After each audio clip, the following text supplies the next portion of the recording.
minutos damos la bienvenida al doctor Gustavo Vega Delgado, presidente del Consejo Nacional Electoral Transitorio. El doctor Gustavo Vega estará participando en un programa académico con la Universidad de Cuenca. También mantendrá una rueda de prensa con los periodistas de la localidad el día de hoy. Siempre un placer recibirle, doctor Vega, y un honor para este medio de comunicación. Tenemos que confesarle, hemos estado algunas semanas fuera del país, un poquito desintonizado con los temas de carácter político y con el acontecer nacional, pero hemos conocido que hace pocos días usted y el resto de miembros del Consejo Nacional Electoral recibieron una prórroga por parte del Consejo de Participación Ciudadana Transitorio para continuar en sus funciones. Cuéntenos cómo le ha ido y cómo se están enfocando estas importantes labores cruciales para el futuro del país.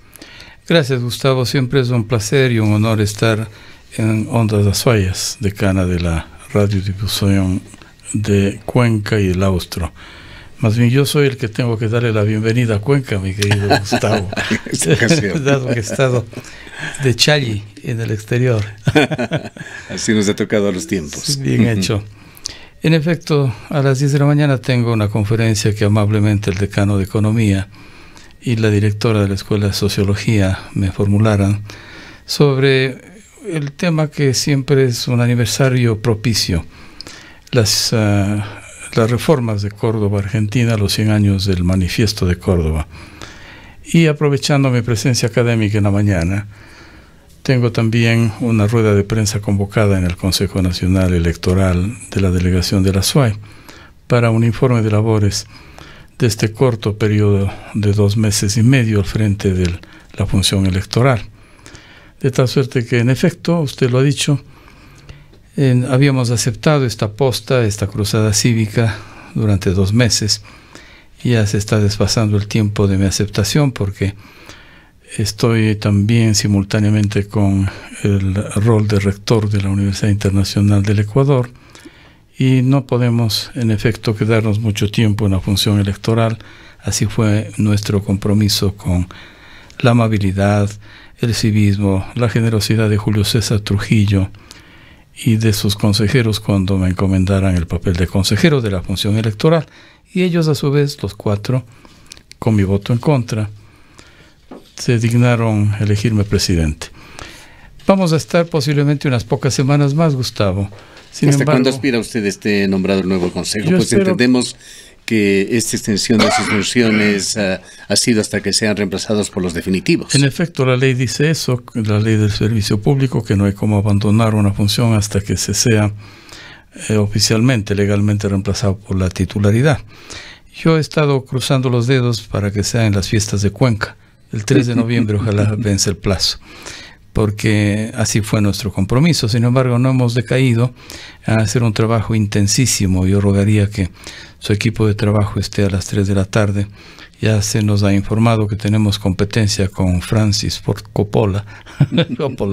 Y claro, no hay mucho que competir con el cineasta de fama mundial. Ojalá que podamos hacer una variante pequeña en la hora, porque se trata hoy en la tarde, y ruego que Ondas Azuayas esté presente, para entregar un informe de labores. Si podemos ahora en su prestigioso medio y tan querido para los cuencanos, un poquito que nos cuente qué es lo principal de lo que vamos a realizar hoy tarde. Resumo, Gustavo. En primer lugar, temas de transparencia política. Entregamos al Contralor un producto fruto de la veeduría ciudadana en 250 páginas, en donde hacían serias denuncias de los periodos anteriores. La Contraloría decidió aceptar nuestro pedido y se está haciendo un informe que yo pienso que en cuestión de días estaría listo. Viáticos faraónicos de las exautoridades, 40.000, 35.000 por persona al exterior. Por otro lado, la extracción del banco de preguntas para los 5 consejeros que de un movimiento monopólico se permitió preparar las preguntas para el concurso de las dignidades del Consejo Electoral cesado. Entre otras cosas, como producto de la veeduría, la Contraloría dirá lo que deba decir. Un tema sustancial es el tema de austeridad. Bajamos de 141 millones a 99 millones el costo total, tanto de la elección de los 14 miembros del Consejo de Participación Ciudadana definitivo, como de las autoridades seccionales, que son 11.000 en total, 5.000 principales, alcaldes, prefectos, viceprefectos, concejales rurales, urbanos, juntas parroquiales. De tal suerte que un ahorro significativo en honor al país. Separamos la paja del trigo en lo que consiste en la parte económica. El tema político, logramos desentrampar lo que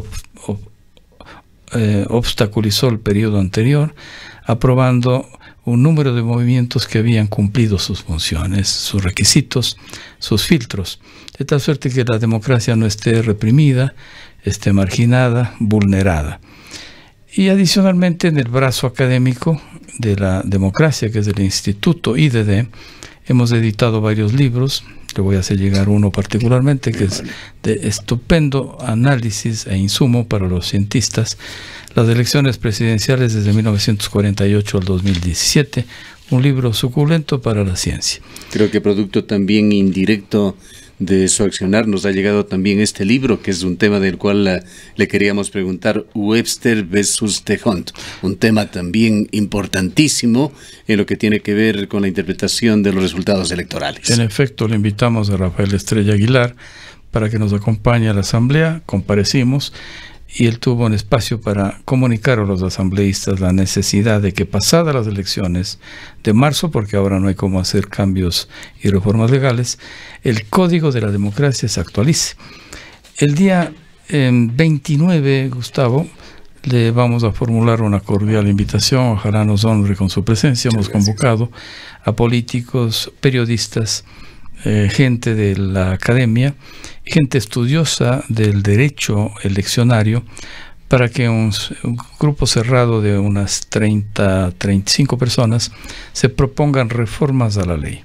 De tal suerte que en un siguiente periodo, aquellas reformas que son claves, por ejemplo, que se dé al traste con el índice de D'Hondt, que permitió que haya un fraude legal en este país. En pocas palabras, ¿cómo definiría usted los resultados, la interpretación del voto electoral utilizando D'Hondt? En efecto, el libro de Rafael Estrella lo dice, y lo dijimos en la asamblea: con un escaso 33% de votos, se alzaron en un solo movimiento político con el 57%. Y eso ya es mayoría. En el caso de las FARC, por ejemplo, fue evidente. Con una minoría de votos, con menos del 50%, 65% en contra, se alzaron con los 5 asambleístas. Yo diría que de alguna manera eso fue lo que pasó anteriormente con el nuevo sistema. El Webster podría ser el imperial, el pluripersonal, a que se discuta. Pensamos que es más democrático, y además porque se respeta a las minorías.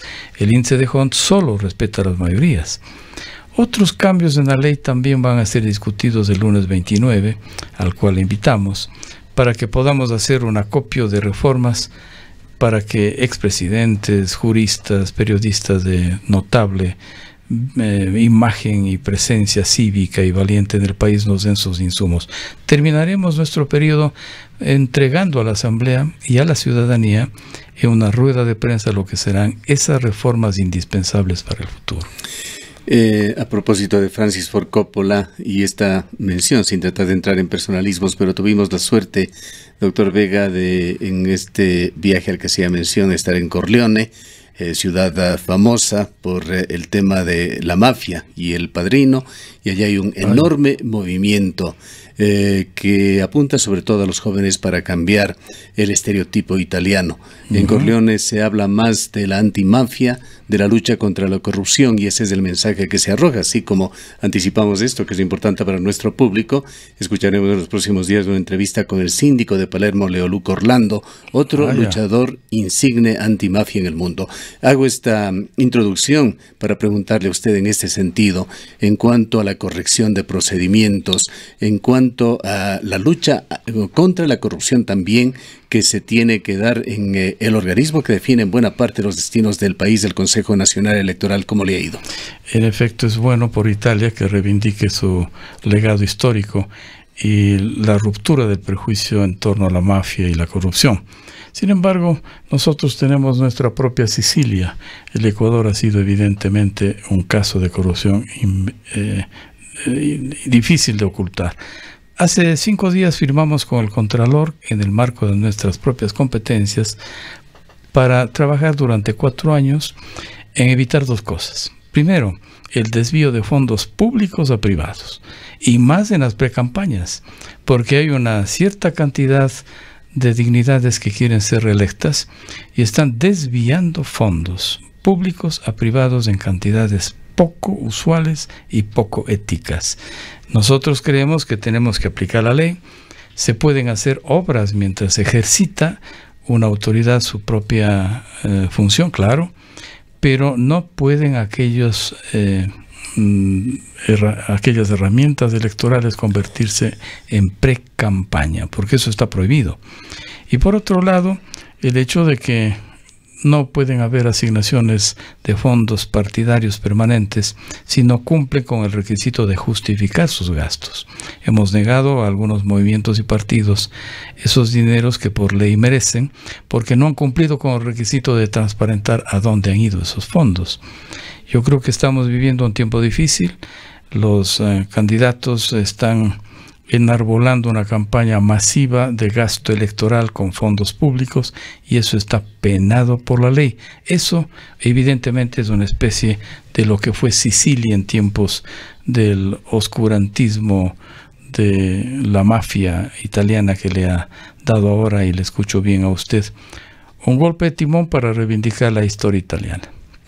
Tras la intensa actividad que usted ha tenido, doctor Vega, y que continúa por unos días más, ¿qué le viene a la mente cuando le digo yo o le menciono las palabras apagones electorales? Ha pasado simultáneamente, Gustavo, en Bolivia, en Venezuela y en Ecuador. Nicaragua. También Nicaragua, gracias por su estudio y su investigación al tema. Da una impresión de que el grupo ALBA estuvo especializado en apagar la luz para hacer muñequeos internos. Nosotros queremos dejar publicando el padrón, aunque fuese incompleto, vamos a publicarlo. Se ha logrado una depuración de aproximadamente 150, hasta el momento, posiblemente al momento de nuestra partida, se hayan depurado 200.000 escaños, porque una cantidad increíble de irregularidades ha pasado sobre este tema. 50.000 extranjeros que no tienen el derecho a votar porque no han cumplido 5 años, o porque han cambiado su estatus de extranjeros a nacionales, lo cual es ilegalmente evidente. Por otro lado, lo que se evidencia, no menos de unos 20.000 guerrilleros de la frontera norte de Colombia que tenían cédulas ecuatorianas. Por otro lado, muertos que votan, centenarios que nacían en 1880 y que votaban. Este tema de las personas fallecidas o de las personas que se encontraban fuera del país, ¿qué tan frecuente fue en el pasado reciente, doctor Vega? ¿Qué es lo que se ha podido deducir? Interesante la pregunta, porque nosotros ya hemos empezado a investigar. Aproximadamente hay 60.000 defunciones por año, y el Consejo Nacional Electoral a guisa de comparación pidió reportes de las funerarias de Quito, Guayaquil y Cuenca, para contrastar con lo que tenemos nosotros. Y evidentemente no están registrados todos los fallecimientos. Todos los ecuatorianos que han salido del extranjero no están suficientemente contabilizados. De tal suerte que muertos que votan sí existen, y muchos. Y por otro lado, lo que se llama homónimos perfectos, que el registro civil todavía no nos ha dado cuenta de su informe. Homónimo perfecto es el que tiene los mismos 2 nombres, los 2 apellidos, los mismos padres, pero con cédulas diferentes. Eso se da en llamar en la nomenclatura nuestra homónimo perfecto. Yo diría que son formas importantes de transparentar para evitar los apagones, para evitar dejar una sombra de duda a los electores con lo que significa un padrón no depurado. Sin embargo, esto es una tarea que va a ir a más largo plazo. Esperamos que quienes nos sucedan en su ejercicio como consejo próximo no abandone la tarea de la depuración del padrón, que nosotros lo hemos empezado con pie derecho. Casi 200,000 habríamos de dejar curados. Pero un último punto que es importante es el tema legal, porque hay dos formas de hacer fraude: meter las manos en las urnas vía apagones y otras triquiñuelas que hemos conversado en el registro del padrón, y otra, meter la mano a través de las leyes. Es un fraude legal, como es precisamente lo que ocurrió con el método de Hunt, que fue dado de baja en el 2004 y rehabilitado de las cenizas en el 2012 porque le convenía al anterior partido de gobierno. Usted considera conmigo, sin duda, doctor Vega, en que tan grave como la corrupción es la impunidad. ¿Qué se va a hacer con respecto al pasado? Hay personas que le precedieron en su cargo, que fueron objeto de las más altas condecoraciones que otorga la nación, y en sus administraciones se produjeron todos estos insucesos. Cierto, tiene usted toda la razón en el tema de la impunidad. Este Consejo Nacional Electoral que lo presido decidió, entre otras cosas, dos importantes. Primero, no aceptar el sistema ISO de la OEA. Lo rechazamos, mandamos a curar las calcomanías propagandísticas de los ventanales del edificio y oficiamos a las delegaciones provinciales que el ISO de la OEA no está en vigencia, porque no es confiable, porque nos cobraban simplemente $35,000 para poner un OK en los procesos. Y segundo, rechazamos la veeduría internacional de la OEA, porque ya sabemos que Almagro, el actual secretario general, se opuso a la consulta popular en contra de la soberanía del Ecuador en febrero y aceptó como parte de su equipo de trabajo a quien fue condecorado por el gobierno por ejercer una función nada transparente. Lo peor que puede aceptar una persona que tiene una función de transparentar la política en el país es aceptar una condecoración de un gobierno de turno. Yo creo que eso fue el descalabro tan notorio de la función electoral. Bueno, se había perdido a esas alturas ya el rubor en el país. Y mire usted, Transparencia Electoral, una organización interesante que estudia los fenómenos electorales en el país, Participación Ciudadana, opinó y estudió que al momento de entrega de las funciones a nosotros, el Consejo estaba en una aceptación ciudadana del 13%. Cedatos aceptaba que al comienzo de nuestra función estábamos al 17%. Hemos tenido unas sesiones con los dignatarios de estas dos organizaciones veedoras y nos han mencionado que estamos alrededor del 60% de aceptación ciudadana. No es por la vanidad de quienes temporalmente estamos, es porque necesita la función electoral en beneficio de la democracia que tenga más acceso de confianza ciudadana. Yo creo que lo que pasó en periodos anteriores fue parte de la invasión de todas las funciones del gobierno, del ejecutivo, en todos los cánones de la vida diaria, en todos, en la justicia, en la función electoral, en el sistema internacional. 110 consulados y embajadas en el extranjero con fines clientelares, las universidades. Bueno, fue una toma armada de un gobierno que quería hacerse de por sí totalitario y creían que iban a durar 1000 años. Con todos los buenos atributos que tiene el pueblo ecuatoriano, doctor Vega, debemos reconocer que hay problemas en el país, problemas en la educación, hay analfabetismo, el nivel cultural podría ser mejorado radicalmente. En muchos casos los resultados electorales se atribuye a este tipo de situaciones. ¿Cómo mira usted la labor que el Consejo Nacional Electoral tiene que hacer? ¿Qué ingredientes han puesto ustedes para defender al pueblo ecuatoriano, a las grandes masas que posiblemente no pueden ser calificadas individualmente como animales políticos, para ser menos volubles a la demagogia, al engaño dentro de la política ecuatoriana? Firmamos, entre otras actividades para esto que es de fondo, y usted lo señala bien, un convenio con el MIES y también con el Instituto de la Democracia. 4 manos.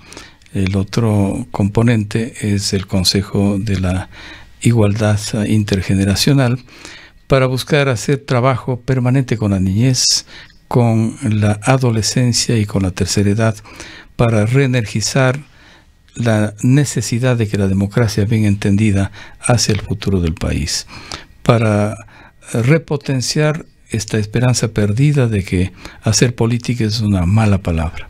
Granizo tostado, como el doctor Andrés de Fe Córdoba solía referirse a la política, posiblemente una frase anterior a él más anónima, en donde la gente quiere fundar partidos políticos o movimientos porque tienen como expectativa el ser nuevos ricos, que de la noche a la mañana se haga dinero.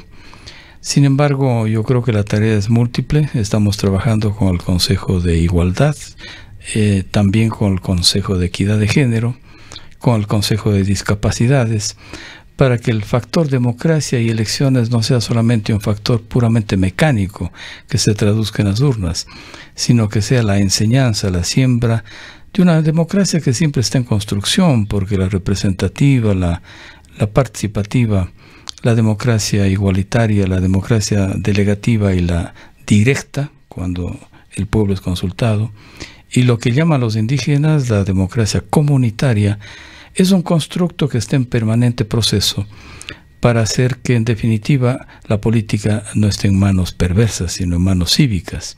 Hemos hecho bastante, hemos creado espacios, hemos hecho en cada ciudad importante del país verdaderamente un trabajo con los estudiantes de colegio, con los artesanos, hemos trabajado con universidades y decanos de derecho para firmar convenios a fin de hacer educación continua y también de alto nivel, maestrías en derecho electoral, como hemos hecho ya convenios con varias universidades, en Chimborazo, en el Guayas, en Quito y también en Manabí. Yo creo que eso hay que hacerlo también en Cuenca. Tuvimos una muy útil sesión de trabajo con los decanos de las 4 universidades cuencanas en esta materia, para hacer juntos una maestría en derecho electoral. Son todos ingredientes en favor de lo que usted dice: volver a lo político un espacio ético y de futuro para un país que necesita desembarazarse de la gente que quiere ser político solamente para ser nuevo rico de la noche a la mañana. Finalicemos, doctor Vega, con una breve alusión a lo que viene, las próximas elecciones, que serán elecciones seccionales. ¿Qué de diferente tendrán? En efecto, estamos trabajando intensamente en el plan operativo electoral para las dignidades seccionales. Son 11.000 autoridades que se van a elegir entre prefectos, alcaldes, juntas parroquiales, concejales urbanos y rurales. Y también de ellos son 5.000 titulares. Creemos mucho en la descentralización.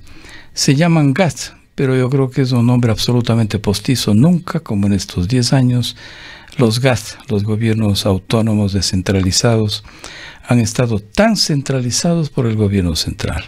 Deben reivindicar su vocación autonómica, y el vis a vis en cantones, parroquias, en provincias es quizá más ilusionante, es más imaginativo que lo que puede pasar a nivel nacional. Por eso es que los nuevos movimientos aprobados son mucho más cantonales. Más de la mitad de los nuevos son cantonales, porque la gente confía más en el vis a vis y se ha desilusionado mucho en lo macro del país. Pensamos que ese cronograma está trabajándose muy bien. Esperamos que los que hereden nuestra carga de trabajo continúen adelante. Nosotros hemos dejado abierta la brecha. Lo que no podemos saber todavía, a pesar de que el 14 de noviembre termina la fase de selección para los 14 miembros del Consejo de Participación Ciudadana definitivo, no sabemos qué va a pasar sobre el debate respecto de que mediante consulta popular que aprobaría el presidente, está en debate, pueda consultarse si se extingue este consejo. Yo he dicho que como ciudadano me parece un interesante ensayo, porque en 10 años este consejo fue apenas un satélite del Ejecutivo. Nosotros estamos claros de que está en la Constitución, por tanto el 14 de noviembre terminará el proceso de filtrado final para quienes sean ofrecidos como candidatos idóneos para que el pueblo elija. Si predomina el tema de la consulta en donde se extinga ese consejo, tienen que anunciarnos al Consejo Electoral a tiempo para frenar, para suspender, porque no podemos ir al fin del trabajo con candidatos a ser elegidos y en la misma acción de comicios otra papeleta para que se los extinga. Ellos pueden invocar conculsión de derechos y por supuesto tienen derecho inclusive a apelar a organismos internacionales. Esperamos que si prospera la idea de que haya una consulta popular, porque hay 3 caminos: vía nueva constituyente, que es muy utópico; vía un número enorme de firmas de la ciudadanía, que es muy utópico; y tercero, vía consulta, que el presidente, a su vez consultando a la Corte Constitucional, que todavía no está elegida, acepte una consulta ante el pueblo de extinguir el Consejo de Participación Ciudadana. Si ese es el caso, que me parece un ensayo muy interesante a discutir, eso no está para nada descabellado, dado los antecedentes de ese Consejo en 10 años, tienen al Consejo Electoral que avisarnos para suspender el proceso. Hemos tenido la oportunidad en este medio de comunicación de dialogar a lo largo de estos últimos años con varios expertos en sistemas democráticos y realmente ven como una situación fuera de foco esto del Consejo, que realmente debería desaparecer. Ha habido una coincidencia total en estos criterios. Sí, yo creo que el planteamiento es válido.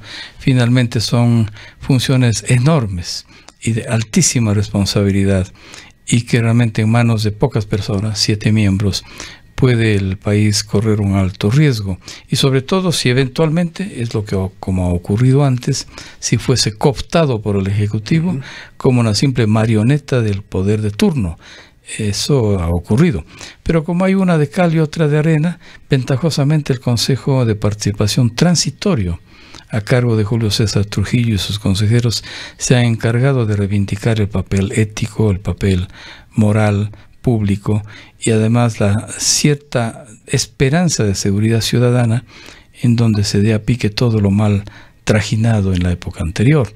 Creo yo que es interesante la propuesta, sin embargo falta saber si el presidente acogerá para que se haga una consulta, porque costoso no es. Una sola papeleta más en el proceso eleccionario no le da un impacto financiero a la consulta del 24 de marzo del próximo año. Se puede muy bien deslizar una papeleta en donde diga: autoriza usted una enmienda constitucional mediante la cual se extinga el Consejo de Participación Ciudadana y Control Social, sí o no.